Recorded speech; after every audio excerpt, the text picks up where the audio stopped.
안녕하십니까, 고담입니다. 안녕하십니까, 정크입니다. 반갑습니다. 자, 오늘은 헬보이 해보도록 하겠습니다. 헬보이가 리부트라죠? 네, 네, 그렇습니다. 자, 헬보이 어떻게 보셨나요? 전작인 기에르모 델토로 감독님의 헬보이는 사실 상업적으로 대박난 영화는 아니었잖아요. 기에르모 델토로 감독님의 기반을 마련하고 그 팬들이 되게 좋아하는 영화인 건 사실입니다. 맞습니다. 근데 이제 이 3편이 제작이 되려다가 공식적으로 캔슬이 되고 이렇게 새롭게 찾아온 리부트판은 기에르모 델토로 팬들한테는 조금 아쉬운 영화일 수는 있으나 오히려 요즘 세대한테는 헬보이는 이런 느낌이다라는 걸 알려주기에는 적절했던 극장판이었던 것 같긴 해요. 근데 이제 그런 느낌은 잘 보여줄 수 있었으나 저에게는 아쉬운 점이 좀 많은 영화였다고 생각이 듭니다. 일단은 뭐 되게 재미있는 설정과 좋은 캐릭터들을 가지고 더 재밌게 놀 수 있었음에도 불구하고 좀 그런 것들을 잘 살리지 못했다는 느낌이 커요. 그러니까 약간 게임 초보자가 상급자 레벨의 캐릭터를 가지고 노는 느낌이 들었다. 뭐 이런 느낌이 좀 많이 들었고, 그리고 좀 요즘 보여지는 면에서 생각하면은 킹오파 14 같은 느낌이었어요. 예. 네, 좀 이렇게 정말 어려운 설명이네요. 그러니까 뭐 이렇게 그래픽도 뭐 이렇게 요즘 스타일로 바꾸고 일신을 했는데도 불구하고 조금 별로인 거죠, 전에 거보다. 네, 그런 느낌이 들어서 뭐 다양하게 이제 변화는 시도했지만 완성도가 전보다는 좀 떨어져 보인다. 뭐 이런 느낌이었습니다. 그리고 뭐 혹시나 또 이제 궁금해하실 분들이 있을까봐 이제 쿠키 영상 살짝 또 정리를 해왔는데, 네, 이제 첫 번째 쿠키는 뭐 너무 쉬우니까 당연히 뭐 에이브가 나올 것 같은 얘기와 그 다음에 뭐 그냥 그 귀신 보고 얘기한 거밖에 없으니까. 그 에이브라는 거는 이제 전작 기에르모 델 토로의 작품에 보면 파란색 괴물. 네, 그렇죠. 그 쉐이프 오브 워터의 주인공이 아니냐라고 했을 정도로. 그 친구랑 닮았던 게 이제 영화 마지막에 나온 거고, 그 다음에 한 번 나오는 거는 술 먹고 이제 뭐 영웅 한 명 보는 그거고, 마지막에 나온 게 이제 바바야가한테 뭔가 거래를 하는 듯한 인물이 나오는데 이게 불멸의 코세이라는 인물이에요. 근데 네. 이제 아마 나중에 극장판에 나오게 되면은 자세한 설명이 나오겠지만 뭐 대충 그냥 불사의 존재라고 생각하시면 됩니다. 무언가의 또 저주나 뭐 이런 것 때문에 죽지 못하는 뭐 그런 인물인데, 자신의 죽음을 대가로 이제 바바야가랑 그 계약을 하고 헬보이를 죽이려고 하는 뭐 그런 인물로 생각하시면 될 것 같아요. 저는 일단 깔고 가야 될 것 같습니다. 또 오해하시는 분들이 계실 것 같아서 깔고 가겠습니다. 일단 최근에 본 히어로 영화들이 제 취향에는 맞지 않았습니다. 그래서 이번 헬보이는 최근 영화 시장과 비교를 했을 때 좋았던 여러 면들이 보여서 전 재밌게 봤다라고 말씀을 드리고 싶습니다. 또 기에르모 델 토로 감독의 헬보이를 보고 자란 세대여서 리부트된 헬보이에 대한 편견이 사실 많았었고요. 예고편에서도 그럭저럭 보여준 게 없었기 때문에 이 선입견이 다분히 작동되어 있었던 상태였는데, 오히려 신선한 면들이 보였던 그런 영화였고, 작은 충격들이 만들어져서 굉장히 재밌게 봤던 영화였습니다. 뒤에 더 자세하게 얘기를 하겠지만 다시 한번 말씀드리면 어디까지나 기대감이 없었고 선입견이 있었으며 최근 히어로물들보다 재밌게 봤다. 최근 히어로물들이에요. 뭐 이 영화가 완벽하게 재밌는 영화였다, 완성도 있는 영화였다는 아니고 최근에 제가 본 영화들이 취향에 맞지 않았기 때문에 더 재밌게 볼 수 있었다. 비교해서 그런 얘기를 드리면서 시작을 해보도록 하겠습니다. 자, 헬보이 어떤 영화였는지 깊이 들어가 보도록 해봅시다. 일단은 뭐 긍정적으로 바라본 측면은 앞서서 얘기했던 거랑 많이 비슷한데요. 그러니까 기에르모 델 토로 감독이 만든 헬보이는 조금 명확하게 따지면 원작을 기반으로 만든 기에르모 델 토로식의 동화 같은 내용이에요. 옛날에 악마가 살았는데 그 악마가 뭐 이제 인간 손에 길러지고 그다음에 뭐 사람을 구하고 악마를 잡는 악마가 되었단다, 막 이런 느낌의 식이고, 그다음에 그들이 속한 그 집단인 BPRD 여기를 좀 더 이제 가족처럼 묘사하면서 헬보이가 사람들과 가까워져가는, 그리고 사회적으로 벗어난 규격 외의 사람들이 이렇게 하나의 가족을 형성해 나가는 뭐 그런 느낌의 성장물이 강했다고 하면은, 이 영화는 등급도 19금으로 올리고 원작에서도 이제 후반에야 나오게 된 그 헬보이의 캐릭터의 기원, 그들의 존재를 기에르모 델 토로 감독은 좀 숨겼다고 하면은 아예 원작처럼 오픈하고 세상과 아예 맞닿아 있는 듯한 느낌으로 가면서 동화라기보다는 좀 더 현실적인 뭐 그리고 좀 더 뭐 내용 자체는 판타지지만 어쨌든 뭐 이렇게 현실에 있는 인간들과 맞닿아 있는 듯한 느낌으로 많이 재정립을 했어요. 그리고 사람들과의 교류나 뭐 이런 거는 좀 적어졌지만 어쨌든 전문 집단이라고 느낌이 드는 BPRD의 모습을 많이 그리고 헬보이랑 헬보이의 아버지 브론 박사의 관계도 조금 이제 동화나 예쁘게만 봐주는 아버지의 느낌이 아니라 조금 더 쿨하고 조금 더 이제 멋있어 보이는 부자 관계 이런 걸 좀 구축해 나가는 느낌이었던 것 같아요. 외출 금지 해가지고 막 아버지가 날 외출 금지 시켰어 이 정도로 그냥 삐져 있는 뭐 이런 식으로 표현했다고 하면은 이번에는 외출 금지야 이런 식으로 얘기했다고 하면 무슨 외출 금지 따위 필요 없어 여시나 먹으라고 해 막 이러면서 막 이런 식으로 좀 더 티격태격하는 뭔가 그러니까 좀 더 친구 같은 부자 관계를 형성했다고 생각해요. 저는 아버지가 츤데레라고 생각했어요. 뭔가 자꾸 이제 나가지 말라 뭐 그런 얘기를 하면서도 뿔을 닦아주면서 아이고 그래도 우리 아들이 멋있다 이렇게 하잖아요. 그러니까 그런 거는 전작에서는 많이 없었거든요. 예, 그냥 오히려 그냥 마음으로 걱정해주는 아버지였다고 하면 이번에는 좀 행동하는 아버지라고 해야 되나? 특히 이안 맥쉐인이 연기하는 그 브론 박사의 모습이 되게 멋진 중년의 모습이 강해가지고 네. 되게 위트 있고 정감 가는 캐릭터로 잘 표현했다. 멋있었어요. 예, 이런 생각을 하게 돼요. 근데 이제 이런 장점을 보고서도 저는 이 영화가 좀 마음에 안 들었어요. 단점이 되게 명확하다고 생각하는데 일단 첫 번째로 편집이 많이 구립니다. 뭐 제가 물론 헐리우드의 그 편집자들보다 편집을 잘하는 건 아니지만 보는 건 있잖아요. 보는 건 있으니까. 네. 그러니까 또 조금 더 타이트하게 편집을 했었어야 된다고 좀 생각을 해요. 그러니까 좀 저는 중간에 좀 늘어지는 것 같더라고요. 그리고 제가 잘못 본 건지 모르겠습니다만 제가 끝나고 나서도 고담한테 그 얘기 했었잖아요. 네. 장면 한 개 정도, 그러니까 초반에 그 마녀를 죽일 때 그때 이제 다른 마녀가 그 나무로 된 왕관 같은 걸 쓰는데 그 장면이 2번 정도 반복이 반복되죠. 되는데 네. 그게 왜 반복되는지 나는 이유를 모르겠다. 이건 편집 실수 같다. 이런 얘기도 했었고 저희가 중간에 이제 뭐 튄다고 하는 장면 같은 건데 네. 그러니까 영화나 뭐 아니면 이렇게 영상을 편집하다 보면은 프레임이 한두 개 정도 이렇게 가끔 끼는 경우가 있어요. 그런 것처럼 갑자기 무슨 장면인지 인지도 못할 정도로 빠르게 훅 지나가는 장면이 있더라고요. 그래서 그런 걸 보면서 편집을 좀 더 잘 해줬어야 되지 않았나 좀 이렇게 명료하지 못하고 그리고 흐르는 방향도 좀 루즈하게 가지 않았나 좀 이런 생각을 하게 돼서 좀 산만했다라는 느낌을 지울 수가 없었습니다. 그리고 이 영화의 그래픽 부분에서 좀 마이너스 요소를 많이 주고 싶었어요. 그러니까 저희가 캡틴 마블 볼 때도 중간에 이제 후반에 조금 그 그래픽적인 티가 많이 나면서 몰입도가 조금 방해되는 부분이 있었는데 이 영화는 너무 많이 그래픽이란 티가 많이 난다고 해야 되나? 그러니까 합성 단계에서 좀 더 그 현실적인 요소를 줘가는 과정이 적었다고 좀 생각해요. 특히 제가 이 영화에서 제일 좋아했던 씬이 그 거인들하고 싸우는 장면이었는데 네. 이게 이 영화의 제일 하이라이트 부분인데도 불구하고 그래픽 티가 너무 많이 나는 거예요. 그러니까 얘가 그냥 이 장면에 얹어져 있다라는 느낌이 들 정도로 그래서 좀 이런 게 좀 많이 아쉬웠고 그리고 그 옛날 기에르모 델토로 감독님의 헬보이랑 비교해서도 분장이나 이런 요소들이 좀 더 나아지지 못했다는 느낌이 강하게 들어서 저는 그런 게 조금 아쉬웠다 이런 생각이 들었습니다. 그리고 특히 그 꽈치쭈 씨의 변신 장면은 네. 이 영화의 제일 안 좋은 장면이 아니었나. 네, 너무 그래픽적으로 좀 티가 많이 나서 좀 아쉬웠고 근데 이제 그에 반해서 크리처들의 디자인은 생각보다는 나쁘지 않았어요. 특히 그 바바야가 같은 경우에는 제가 속된 말로 구역질이 날 정도로 되게 잘 만들었다라는 느낌이 들었습니다. 전 순간에 그 바바야가가 등장하는 씬을 보면서 이거 잘하면은 잘만 이렇게 해서 스피노프로 바바야가 해서 만들면은 지릴 수도 있겠는데 이런 생각도 할 정도로 아니 저는 그거 같았어요. 차 옛날에 네. 그 RC카 조정하다가 네. 뒤집어지면 뒤집어진 상태로 들어가는 거 있죠. 네. 사람이 계속 이렇게 기어가다가 뒤로도 가도 다시 앞으로 돌아서 이렇게 가더라고요. 저는 그런 RC카 같았어요. 그 약간 그 엑소시스트, 네, 맞아요. 엑소시스트 느낌도 나고. 네.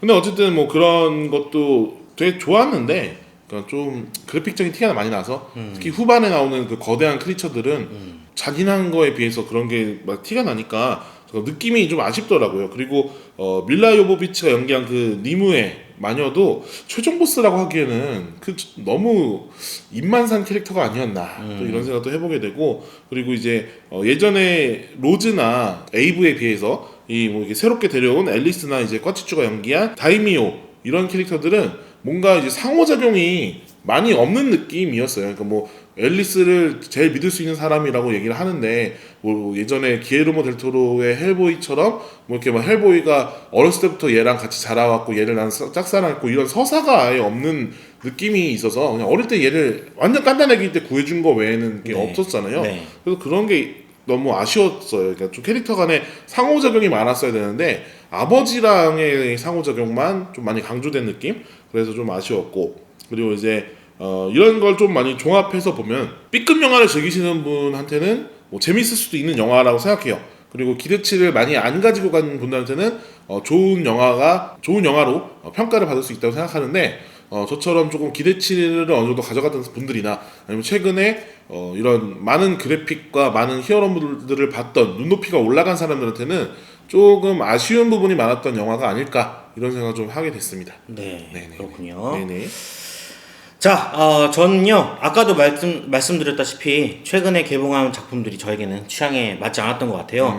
그 영화들이 뭐가 있었냐면 블랙팬서, 데드풀 2, 뭐 앤트맨 앤 와스프, 베놈, 아쿠아맨, 캡틴 마블, 샤잠 뭐 이런 같은 영화들이 있었는데 어벤져스 인피니티 워는 빼도록 합시다. 왜냐면 제가 재밌게 봤으니까 요거 네. 빼고. 되게 아까 불러주신 영화들도 대부분 리뷰하실 때 보면 그렇게 싫은 말은 많이 안 하셨던 것 같았는데. 네, 저는 돌려서 얘기하니까요. 안 그러면 얻어맞잖아요. 네, 그렇죠.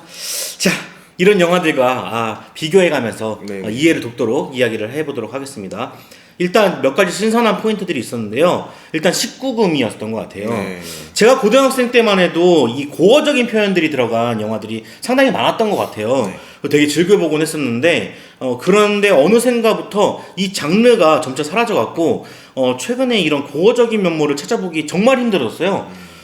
그나마 히어로 장르에서 이제 데드풀이 나타나면서 이 바닥에 선두주자가 되는 듯 싶었는데 전 2에서 다시 수위 조절을 하는 모습을 좀 봤다고 생각을 했거든요. 베놈도 마찬가지였어요. 처음에 19금으로 제작된다는 소식이 있었는데 나중에는 15세로 개봉을 했잖아요. 그런 부분들이 되게 많이 아쉬웠는데 데드풀 2에 비해서 헬보이는 수위가 굉장히 많이 셉니다. 유혈낭자하고요. 본격적인 잔인함을 거침없이 보여주는 게 오랜만에 쾌감을 불러일으켰던 그런 작품이 아니었나 생각을 하고요. 이 사장이 되다 싶은 고어 장르를 섞어냈다는 점에서 되게 신선도를 줄 수 있었던 것 같아요. 그리고 두 번째로는 스타일리시였습니다. 자기만의 개성을 가진 스타일리시한 감독들이 90년대 팀버튼이 있었다면 네네. 2000년도에는 기에르모 델 토로가 있었다고 저는 개인적으로 평가를 합니다. 기에르모 델 토로 감독은 2004년에 이제 헬보이를 만들어내면서 우중충한 분위기와 이미지를 잘 만들어냈었는데요. 저도 15년 전에 이 영화를 봤었기 때문에 정말 선입견을 가지고 있었어요. 아마 따라가지 못할 거라고. 이번에 나온 거는 저만치 따라가지 못할 거야. 기에르모 델 토로 감독인데 네. 라고 생각을 했었는데 이번 개봉한 작품이 기에르모 델 토로보다 낫다라고 얘기하고 싶은 건 아니고 단지 이제 발라드가 있으면 댄스 장르가 있고 뭔가 멜로 장르가 있으면 뭐 에로 장르가 있듯이 뭔가 장르가 다르다고 생각을 했거든요. 즉 우중충하고 기에르모 델 토로 감독의 어두운 헬보이가 있었다면 어설프게 따라하지 않고 가볍고 발랄한 헬보이를 잘 만들어냈다라고 말씀드리고 싶고요. 정크가 말했던 부분이 그런 부분이었다고 생각해요. 좀 어린 층에게 어필할 수 있는 그런 발랄한 분위기를 잘 내진 않았나 생각을 하는데 이 캐릭터들의 특징이나 미술이 어설프지 않았고요. 오히려 스타일리시하다고 느껴질 정도로 세계관을 잘 디자인했다고 생각을 합니다. 뭔가 색깔의 조화도 되게 좋았다고 생각을 해요. 그리고 마물들의 디자인도 저는 나름대로 좋았다고 생각하거든요. 저는 이런 거는 기에르모 델 토로나 팀버튼만 할 수 있는 건 줄 알았어요. 근데 이 감독도 되게 잘 해놨다고 생각을 하고 후반부의 헬보이 같은 이 모습은 이 코믹스의 느낌을 더 잘 나타낸 것 같아서 되게 좋았어요. 사실 저희에게 헬보이는 누굽니까? 론 펄먼. 그렇죠. 론 펄먼이 너무 그 이미지랑 잘 어울린단 말이에요. 사실 그 모습이 보고 싶긴 해요. 하지만 이 후반부의 그 최종 헬보이의 모습을 보였을 때는 네. 그 모습은 이쪽이 더 좋았다라고 저는 생각이 들 정도로 되게 잘 만들어냈다고 생각을 해요. 그리고 세 번째로는 빌런이었습니다. 2018년도부터 뒤풀이를 했던 히어로 영화들, 아까 말씀드렸던 그 히어로물들 있잖아요. 그 히어로물들의 공통점이 제가 있었는데 그것이 빌런의 아쉬움이었어요. 어벤져스 인피니티 워처럼 빌런을 공들여서 스토리를 만들어낸다거나 잔혹성, 공포성을 극대화함으로써 긴장감을 유발해내는 구석이 있어야 뭔가 영화를 보는 내내 흥미롭게 볼 수 있는 그런 요소로 작용을 하는데, 방금 말씀드렸던 영화들에게서 부족한 점이 이 주인공이 너무 강해가지고 빌런이 약해 보인다거나 느닷없이 빌런이 된다거나 빌런의 서사가 너무 없어서 공감대가 생기지 못하는 경우가 다반사였거든요. 근데 헬보이는 이 기본에 되게 충실했던 것 같아요. 이 고어적인 표현이 가능하다 보니까 이 마물들의 잔혹성이나 공포감을 심어주기 충분했고, 이 주인공 자체가 지옥에서 온 사람이었기 때문에, 인간이었기 때문에 심리적으로 긴장감을 만들어낼 수 있었던 것 같아요. 기본이 잘 잡혀 있으니까 볼 수 있는 원동력이 좀 나타나지 않았나, 그런 생각을 해보고, 저는 이 얘기가 잘 만들었다는 게 아니라 그러니까 기본을 잘했다라고 생각을 하는 거고요. 마지막으로는 이제 액션입니다. 이 방송을 보시고 다시 이 헬보이의 액션을 보시면 아시겠지만 액션마다 구성이 다 다르다고 생각을 하거든요. 노력한 티가 정말 난다고밖에 할 수 없을 것 같아요. 이 거인들을 상대할 때는 게임 완다거상의 속도감을 입혀서 게임처럼 이제 묘사를 했고요. 엔딩에서는 원테이크 느낌으로 이제 연속적인 액션을 보여주기도 하고요. 그리고 돼지 몬스터와 싸울 때는 이 두 명의 협동성을 강조하는 등 뭔가 액션의 구성을 다양하게 하다 보니까 볼거리가 많아서 좋았다고 생각을 합니다. 이 외에도 저 같은 경우는 스토리가 늘어지지 않고 계속해서 의외성을 되게 부여했다고 생각을 하거든요. 같은 편이었다고 생각하는 애들이 찌르고 막 이런 부분들이나 갑자기 목이 잘려나가는 거나 그런 부분들이 되게 의외성이 있어서 좋았고, 이 아버지인 부름 박사와 헬보이의 케미도 보기 좋았던 것 같아요. 그리고 전 랍스타가 네. 너무 좋았어요. 받아라 나의 인간 도장. 그래서 찍는 그런 모습이 되게 고전적인 히어로를 보여주는 것 같아서 되게 좋았는데, 조금 아쉬웠던 건 이 전형적인 히어로물이라서 신선한 영화라고 보기엔 좀 어려울 것 같아요. 뭔가 지금 2019년에 좋은 히어로 영화들이 많이 나왔고 그 히어로물들 사이에서 아마 경합을 했다면 이 영화는 전형적이다 라고 얘기할 수 있을 것 같은데, 최근에 제 취향과는 좀 맞지 않아서 전형적이다라는 말을 좀 못하겠고 좀 신선도 있었던 모습을 좀 보였던 것 같아요. 그래서 지금 시기를 잘 만났다 라고 사실 생각을 하고 있어요. 예. 자, 헬보이의 감상평 듣고 별점 내리고 끝내보도록 하겠습니다. 네. 지옥불이라고 해서 기대하고 들어갔더니 노곤해지는 따뜻함이었습니다. 저는 2.5 드립니다. 네, 그렇군요. 저는 이제 여기서 이제 배경이 됐던 네. 킹아서를 좀 이렇게 비틀어서 네. 한번 해봤습니다. 네. 아서 비교하면 뭐 써? 3.5점입니다. 아서라는 말 그냥 쓰고 싶었어요. 요새 되게 아재스럽네요. 말장난을 요즘에 국어사전 찾아가면서 하고 있어요. 네네. 아까 이제 정크 같은 경우는 CG가 많이 걸렸다라고 얘기를 했는데, 저 같은 경우는 어느샌가부터 이상하게 네. 되게 CG에 대해서 되게 관심이 되게 어쨌든 저희가 3D를 만들던 친구들이었기 때문에 네. 이제 CG에 관심이 많다가 어느샌가부터 저는 이 CG가 그렇게 눈에 왜냐면 B급이란 장르가 메이저가 되지 못해서 B급이 되는 거거든요. 그래서 저는 완전히 신경 안 쓰고 보거든요. CG를. 근데 이게 완전 B급을 노렸던 영화도 아니라서 저는 나온 거는 B급이라고 생각을 안 하시는군요. 네, 그냥 A급으로 나온 건데 B급이라고 포장을 한다고 저는 생각하는 거죠. 네, 왜냐면은 그런 유머나 이런 거를 B급 유머를 가져왔다고 하는데 정말 B급 영화라고 하려고 하면은 애초에 이렇게 만들면, 이런 방향으로 만들면 안 됐다고 생각하는 거죠. 네. 그렇군요. 네. 역시 생각을 공유하는 건 여러분 재밌습니다. 댓글 빨리 남겨주시고요. 네, 저희는 또 다음에 찾아뵙도록 하겠습니다. 저는 고담이었습니다. 정크였습니다. 그럼 안녕히 계세요.